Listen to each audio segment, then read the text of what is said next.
Greetings, beautiful being. Welcome to the 3 core principles. This is a teaching that I wanted to make very simple for us and to remind us of who we are as creator beings. So there's 3 modules in this course, one being I am, module 2 being thought and feeling, and module 3 is attention.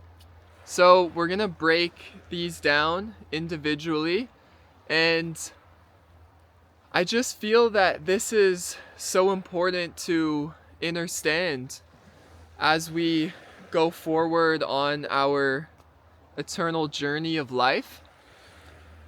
These are things that we're obviously not taught about in Catholic school or public school.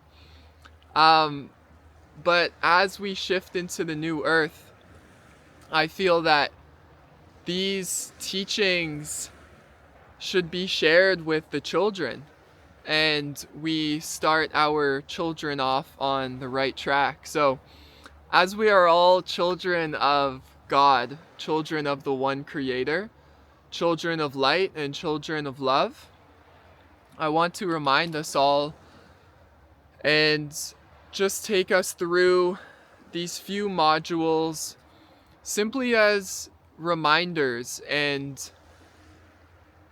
give us some practical application that we can apply in our daily life and actually experience these teachings in our reality. So, on that note, welcome to the 3 core principles of the I Am. Let's begin.